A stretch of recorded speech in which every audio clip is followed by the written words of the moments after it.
Digestive system में आज human teeth के बारे में जानेंगे, यानी मानव दांत।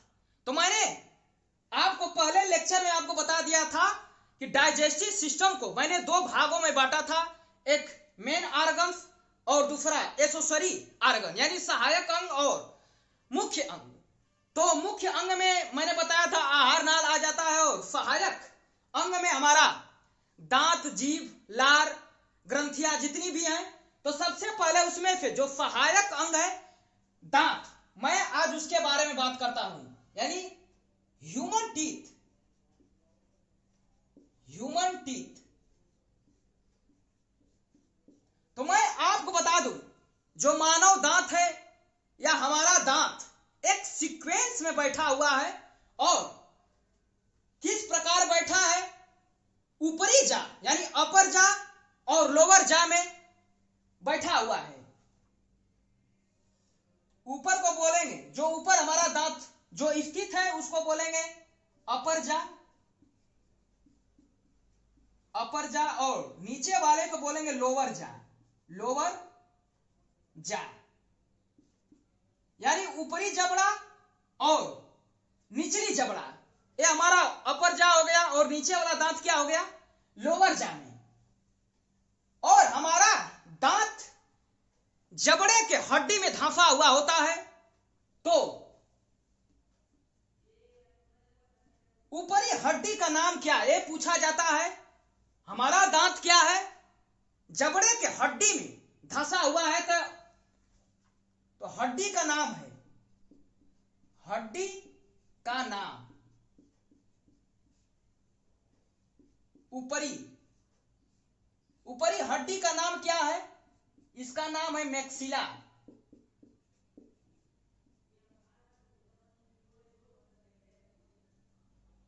मैक्सिला। और हमारा दांत जो निचले जबड़ा में धंसा हुआ है, तो उसका हड्डी का क्या नाम है? निचली जबड़े के हड्डी का नाम है मैंडिबल। मैंडिबल। तो मैंने यही कहा है अभी तक कि हमारा जो दांत है एक सीक्वेंस में बैठा है, और ऊपरी जा में भी बैठा है। सीक्वेंस में तो है, ये मैं अभी दिखाऊंगा यहां पर। और अपर जा में स्थित है और लोअर जा में। और हड्डी का जो ऊपरी हड्डी का जो नाम है मैक्सिला है, और निचली हड्डी का नाम क्या है? मैंडिबल। तो ये मैं आपको कुछ ट्रिक के माध्यम से मैं आपको याद करा देता हूं। मान लेते हैं यहां पर देखिए, एक यहां पर मैं पत्नी जी को बना ले रहा हूं, पत्नी जी, और यहां पर हो गए पति जी, पति जी। तो एक दिन पति जी मार्केट में जा रहे थे, और तो पत्नी जी पति से कह रही है, जी तो अब नामो निशान खत्म हो गया है, जी तो पत्नी जो है जी लगाकर नहीं बोल रही है, लेकिन मैं यहां पर यूज कर दे रहा हूं शब्द को। तो पत्नी जब अपने पति जी से कह रही है कि आप मार्केट में जा रहे हैं, तो गर्मी बहुत चरम सीमा पर चल रही है, तो हमारे लिए एक मैक्सी ला दीजिएगा। तो पत्नी जी कह रही है मैक्सी ला दीजिएगा। तो बस हमें यही से मतलब है और कहानी से मतलब नहीं, यानी मैक्सी ला दीजिए। तो ऊपरी हड्डी का क्या नाम हो गया? मैक्सिला। और निचली जो जबड़े के हड्डी का नाम है मैंडिबल। जो हमारा जो निचले जो हमारा दांत के जो हड्डी से दांत जो फंसा है उसका क्या नाम है? मैंडिबल। तो इसको कैसे याद करेंगे? मैं मैंडिबल को मूड़ी कर देता हूं, मूड़ी। तो कुछ मैच कर रहा है। और लोग एक गर्दन को कभी मूड़ी भी कर देते हैं। तो देखिए निचला जो परत हमारा है मूड़ी से सटा हुआ है, तो हम यहां से जो निचले जबड़े की हड्डी का नाम क्या याद कर लेंगे? मैंडिबल। तो ऊपरी हड्डी का नाम मैंने बता दिया मैक्सिला, और निचली जबड़े के हड्डी का नाम क्या हो गया? मैंडिबल। और मैं आपको बता दूं, कुछ ऐसे दांत हैं जो 18 साल के बाद उगते हैं या जमते हैं। तो 18 साल के बाद 18 साल के बाद जमते हैं, उसको हम बोलेंगे थर्ड मोलर या विस्डम टीथ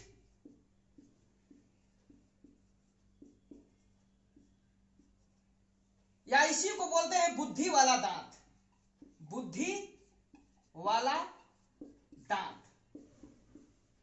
और इसकी संख्या कितनी होती है? 4। तो 18 साल के बाद दांत जमता है, यानी 4 दांत जमेंगे, उसका क्या नाम है? उसको बोलेंगे थर्ड मोलर या विस्डम टीथ। इसको बोलते हैं अवशेषी दांत, अवशेषी दांत या इसी को बोलेंगे बुद्धि वाला दांत। तो 18 साल के बाद ये जमते हैं। और मैं आपको 32 दांत, हमारा 32 दांत किस सीक्वेंस में बैठा है अब मैं उसको बता देता हूं।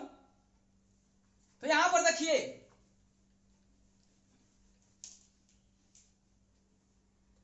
मैं ऊपरी जा और जो लोअर जा को मैं एक सिमेट्रिक फॉर्म में यानी 2 भागों में इसको बांट दिया है।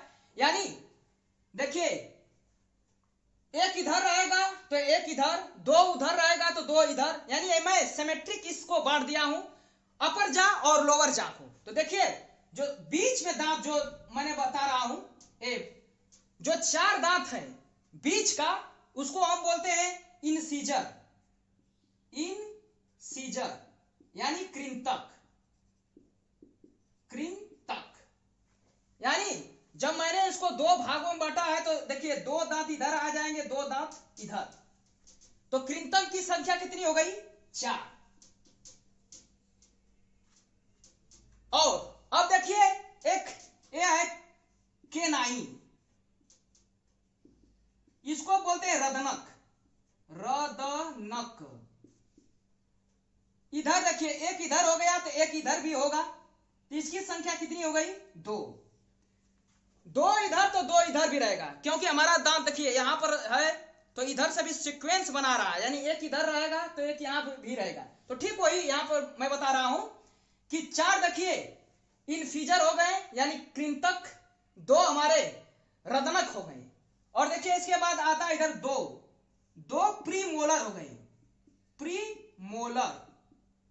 देखिए 2 प्रीमोलर इधर होंगे तो 2 प्रीमोलर इधर भी हो गए, तो टोटल कितना हो गया? 4 प्रीमोलर 4 हो गया। अभी नीचे मैं लोअर जा की मैं बात कर रहा हूं अभी, और उसके बाद आता है मोलर। तो देखिए 1 2 3 इधर हो गया तो 3 ऑफ साइड में भी होगा, तो मोलर की संख्या कितनी हो गई? 6। प्रीमोलर को बोलते हैं अग्र चवर्णक, और इसको बोलते हैं मोलर को चवर्णक। तो मैंने देखिए दांतों का एक सीक्वेंस है, मध्य में क्या बैठा है? कृंतक बैठा है, उसके बाद रदनक बैठा है, उसके बाद अग्र चवर्णक, उसके बाद चवर्णक। तो देखिए कृंतक की संख्या कितनी हो गई? 4, रदनक की 2, अग्र चवर्णक का 4 और मोलर का 6। अब देखिए कृंतक 4, अब इसको मैं नीचे जोड़ देता हूं, तो देखिए 6 4 10, 2 12, 4 16, यानी देखिए जोड़ दे रहा हूं 6 + 4 + 2 + 4, यानी टोटल 16 टीथ आ गए। ये तो मैं देखिए लोअर जा की बात करता हूं, ठीक जितना नीचे बैठे हैं उतना ही तो ऊपर भी बैठे होंगे सीक्वेंस में। तो देखिए कृंतक 4 है, नीचे है, तो कृंतक भी कितना हो गया? 4 हो गया, ऊपर भी कृंतक। मैं एक नीचे का भी एक फिर संरचना मैंने दांत का मैंने बना दिया है, ऊपर का मान लीजिए सेम फिगर रहेगा, लेकिन समय को बचाने के लिए नहीं मैंने बनाया है। तो देखिए 4 देखिए कृंतक नीचे होंगे तो 4 ऊपर होंगे, रदनक की संख्या 2 है तो 2 रदनक ऊपर भी होगा, 2 रदनक। और प्रीमोलर की संख्या कितनी है? 4 है, तो ऊपर भी नीचे 4 तो ऊपर भी 4, और उसके बाद चवर्णक, नीचे 6 है तो ऊपर भी 6, इसको आप जोड़ दीजिए, 6 4 10, 2 12 4 16, ये भी आ गया 16। तो देखिए नीचे में भी 16 और ऊपर में भी 16, टोटल इसको जोड़ देंगे तो टोटल 32 दांत हमारा क्या आ गया। तो कभी कभी संख्या भी पूछ लिया जाता है कि कृंतकों की संख्या कितनी है, अग्रचवर्णकों की संख्या कितनी है, मोलर की संख्या कितनी है। तो देखिए कृंतक का पूछा कि संख्या कितनी है, कृंतक की संख्या हमें बताना है। कृंतक की संख्या तो देखिए 4 नीचे है तो 4 नीचे प्लस 4 ऊपर, और 4 नीचे होगा तो 4 ऊपर भी होगा, तो कुल मिलाकर कितना हो गया 8, यानी कृंतकों की संख्या कितनी हो गई 8। तो हम लोगों ने दांतों का सीक्वेंस और उनका नाम को भी जान लिया, और मानव दांत में हमारे 32 दांत होते हैं, तो ये मैंने नाम और उसके संख्या को भी गिनाकर दिखा दिया आपको कि 32 कैसे हुआ है। दांत संबंधित कुछ मैं टेबल बनाया हूं, इसको आप एक नजर देख लीजिए। यहां पर देखिए टीथ लिखा गया है, स्ट्रक्चर, फंक्शन, नंबर, कार्य। फंक्शन को कार्य बोलेंगे, स्ट्रक्चर यानी उसकी फिगर किस प्रकार है, टीथ दांत, नंबर यानी संख्या। तो देखिए आई को मैं इनफीजर को मैंने आई से लिख दिया यानी कृंतक। इसका आकार कैसा होता है तो रुखानी टाइप होता है, और इसका काम क्या है, काटने का काम है। जैसे देखिए डाइजेशन की क्रिया हमारी है यानी पाचन की, वो डायरेक्ट नहीं हो पाती है, मेन अंग के साथ साथ हमारा सहायक अंग भी काम करना चाहिए। मान लेते हैं हम यहां पर हमें सेव को खाना है, ये मैंने सेव को बना लिया, हमें सेव को खाना है तो इसको हम डायरेक्ट नहीं खा सकते हैं, ये आपका पाचन क्रिया ही नहीं होगा। तो इसमें इसीलिए डाइजेस्टिव सिस्टम यानी तंत्र बोला गया, यानी एक एक अंग जुड़कर किसी काम को सुचारू रूप से चलाएं, उसी को क्या कहते हैं, तंत्र। अब मैं कह देता हूं कि मुख्य अंग आहार नाल है। जब इसको काटेगा नहीं, चीरेगा नहीं, फाड़ेगा नहीं, पीसेगा नहीं, तो ये डायरेक्ट हमारे जाएगा, तो क्या होगा, एक पाचन की क्रिया नहीं हो पाएगी। तो इसमें देखिए सहायक अंगों का भी महत्वपूर्ण भूमिका होती है। तो देखिए यही दांत सब, और पाचन की क्रिया हमारी क्या होती है, मुख से ही शुरुआत हो जाती है, मुख से ही। तो इसमें देखिए दांत के बारे में आपको बता रहा हूं। तो देखिए इंसिजन यानी कृंतक का शेप कैसा होता है, रुखानी, और एक काम क्या करता है, एक काटने का काम करता है, और इसकी संख्या कितनी है 4 + 4 लिखा हूं, यानी लोअर जा में 4 और ऊपर जा में 4, तो कितना हो गया 8। अब इसी तरह हम देख लेते हैं इसको केनाइन को देखिए, इसका शेप क्या होता है, खंजर या भाला इसको बोल सकते हैं, और इसका काम क्या है, चीरने का काम करता है, भोज्य पदार्थों को चीरने का काम करता है, और इसकी संख्या कितनी है 2 + 2, यानी कृंतक की संख्या कितनी हो गई 4, यानी लोअर जा में 2 हमारे स्थित है कृंतक। यहां पर क्या है कोनाइन यानी रदनक। कोनाइन का मतलब क्या है, रदनक यानी 2 रदनक नीचे है और 2 रदनक ऊपर है, तो टोटल कितना हो गया संख्या 4। और प्रीमोलर यानी अग्रचवर्णक की बात करता हूं तो इसकी संरचना होती है निहाई के आकार का, और इसका काम क्या है, पिसने का काम होता है।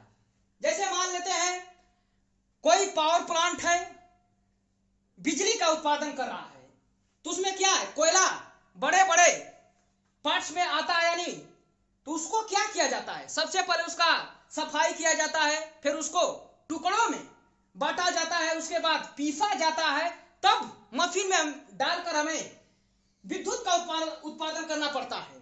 यही सेम प्रोसेस हमारे ह्यूमन बॉडी में हो रहा है। तो सबसे पहले क्या इसमें देखिए काटने, चिरने, पीसने का काम होगा, तब अंदर जाकर डाइजेस्टिव सिस्टम हमारा सफल होगा। जैसे पावर प्लांट का सफल काम क्या है, हमें बिजली को उत्पादन करना, तो कोयले को क्या किया जाता है, ठीक उसी प्रकार यहां पर प्रोसेस हो रहा है। तो प्री मोलर का आकार क्या है, शेप, स्ट्रक्चर, निहाई, इसका काम क्या है पीसने का। मोलर का इसका भी आकार क्या है, निहाई, और ये भी काम करता है पीसने का। और इसकी संख्या कितनी है, 12, 6 + 6 यानी 6 नीचे है मोलर और 6 ऊपर है, टोटल मिलाकर 12। और प्री मोलर की संख्या कितनी है, 8, 4 नीचे 4 ऊपर। अब इसको मैं टोटल जोड़ देता हूं तो देखिए 12 8 20, 20 4 24, 24 8 32, टोटल हमारे दांतों की संख्या क्या हो गई, 32। ये भी कभी शेप पूछ लिया जाता है कि इसका काम क्या है, तो आप एक टेबल आप भी बनाकर कॉपी पर इसको आप याद कर सकते हैं। अब हम लोग देख लेते हैं कि हमारा दांत ऐसा भी है जो जीवन काल में बार बार आता है, 2 बार आता है और सिर्फ 1 बार भी आता है। यानी कहने का मतलब क्या है, कोई दांत ऐसा भी है कि एक बार टूट जाएगा तो जमेगा नहीं, और कोई दांत ऐसा है कि मतलब टूट जाए तो दोबारा जम सकता है, तो हम लोग देख सकते हैं। तो यहां पर जमने के आधार पर दांतों को मैंने 3 भागों में डिवाइड कर दिया है, मोनोफायोडंट, डाइफायोडंट और पॉलीफायोडंट। यानी इसका कहने का मतलब एक बार, ये 2 बार, और ये क्या है, बार बार जमेंगे। तो इसको जो एक बार जम रहा है उसको आपको बचा कर रखना है। तो इसमें कौन कौन से जो ऐसे दांत कौन कौन है कि जो जीवन काल में एक ही बार उगता है। तो देखिए एक थर्ड मोलर है, और मैं आपको बता दिया हूं कि थर्ड मोलर को विस्डम टीथ कहा जाता है या अवशेषी दांत। इसकी संख्या कितनी है, 4, और प्री मोलर और इसकी संख्या कितनी है, 8, टोटल मिलाकर 12। तो 12 दांतों को स्थायी दांत कहा जाता है, यानी स्थायी दांतों की संख्या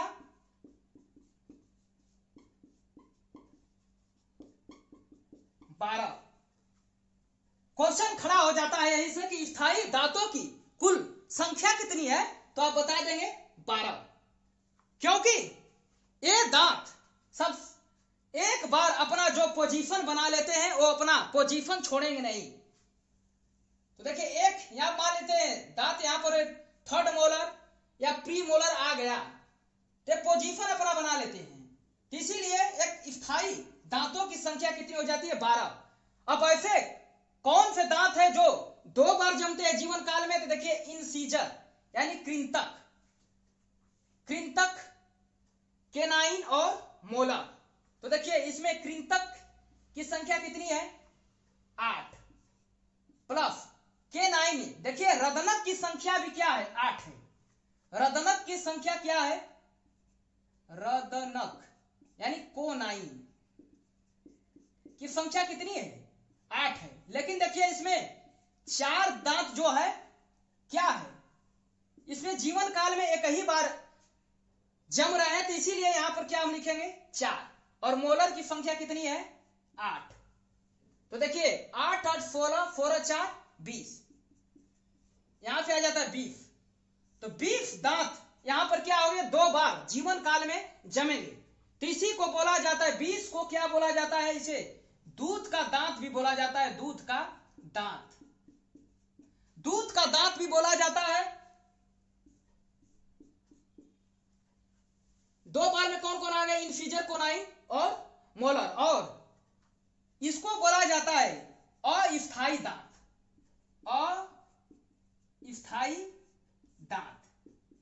क्योंकि दांत टूट रहा है पुनः आ जा रहा है, तो क्या हो गया, अस्थायी, यानी इसका कोई फिक्स नहीं है। अब जो पॉलीफायोडंट है, यानी इसका कहने का मतलब क्या है, ये दांत बार बार आएंगे। जैसे चूहे का दांत हो गया, चूहे का दांत क्या होता है, कृंतक होता है, कृंतक। और हाथी दांत हाथी दांत,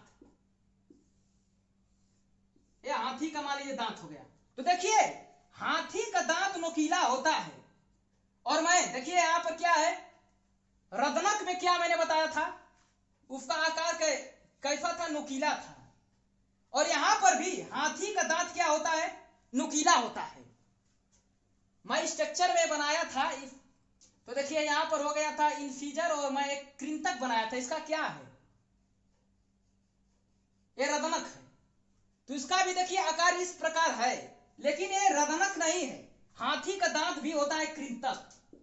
तो आप लोग कंफ्यूज नहीं होइएगा कि हाथी का दांत कैसा होता है। तो हाथी का दांत कृंतक होता है, न कि रदनक। तो हम लोगों ने देखा कि जीवन काल में हमारे दांत, यानी कौन कौन से दांत एक बार जम रहे हैं, 2 बार जम रहे हैं, कौन कौन से दांत बार बार आ रहे हैं। देखिए यहां पर एक दांत का एक फिगर लिया है।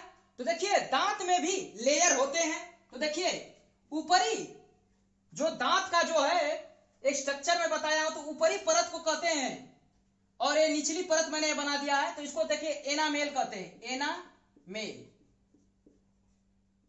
और निचली जो एक परत होती है उसको डेंटिन लेयर कहते हैं। सबसे ऊपरी दांत का जो ऊपरी परत है उसको बोलते हैं एनामेल, और निचली परत को डेंटिन लेयर कहते हैं। और डेंटिन लेयर का काम क्या है, डेंटिन लेयर तो ये responsible for growth of teeth. ये टीथ को कि जो हमारे ग्रोथ है, यानी जो वृद्धि है दांतों की हमारी, उस पर एक कंट्रोल करता है। डेंटिन लेयर न रहे तो हमारा दांत जो इतना ग्रोथ हो जाएगा कि एक खोपड़ी को छेद कर देगा। तो यही layer responsible for growth of teeth dentin layer होता है, निचली परत, इसका भाग अधिक होता है। और एनामेल हमारे शरीर का, एनामेल हमारे शरीर का सबसे कठोर भाग होता है। कठोर भाग कहां पाया जाता है, दांतों में पाया जाता है। और एनामेल किससे बनता है अभी मैं बता देता हूं।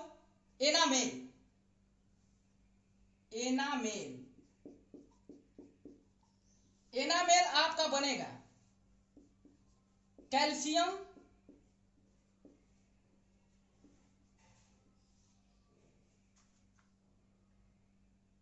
प्लस,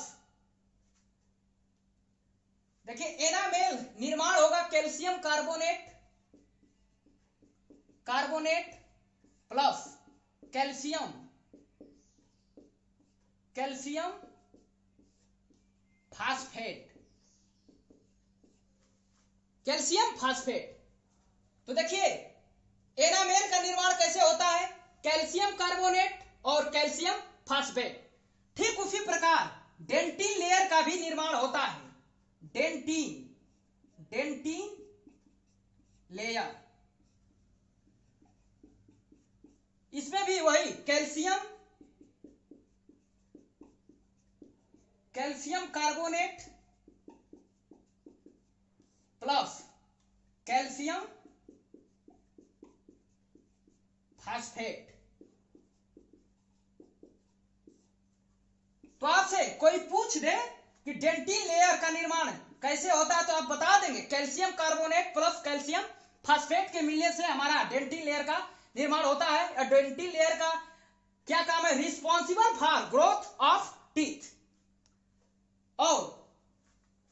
और ये भी मैंने आपको बता दिया कि शरीर का सबसे कठोर भाग क्या होता है, हमारे दांतों का एनामेल। हम लोग देख लेते हैं डेंटिन फार्मूला।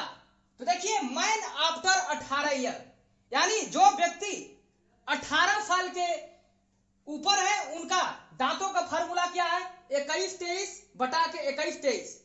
और देखिए मैंने 32 कैसे लिखा है, देखिए 2-1-3 2-5 5-3 8, देखिए 8 ऊपर हो गया, पकड़ने का तरीका है, देखिए 8 नीचे हो गया, दोनों में जब हम 2 का गुणा करा देंगे तो 16 आ जाएगा, 16 ऊपर भी 16 तो जोड़ देंगे तो कितना आ गया 32।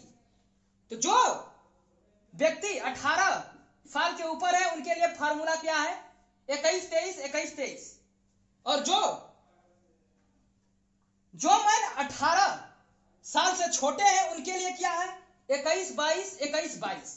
तो देखिए याद करने का आसान तरीका है, बड़ा है तो 23 लग जा रहा है, छोटा है तो 22 से कम हो जा रहा है। तो देखिए 2 1 3 5 2 7, 7 नीचे हो गया, 7 ऊपर हो गया, दोनों का हम गुना कराएंगे तो 14, 14 ऊपर और दोनों को जोड़ेंगे तो 28 आ गया।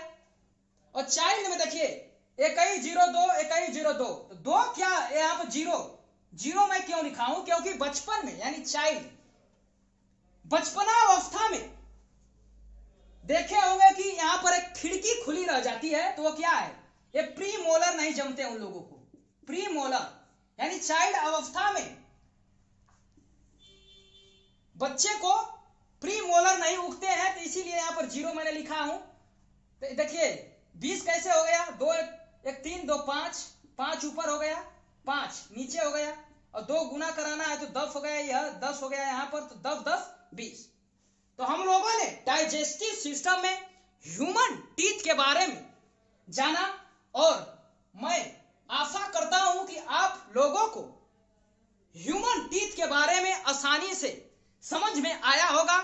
अब हम लोग अगले दिन डाइजेस्टिव सिस्टम में जो भी सहायक अंग है उनके बारे में जानेंगे। तो आज के लिए इतना ही रहने देते हैं। जय हिंद।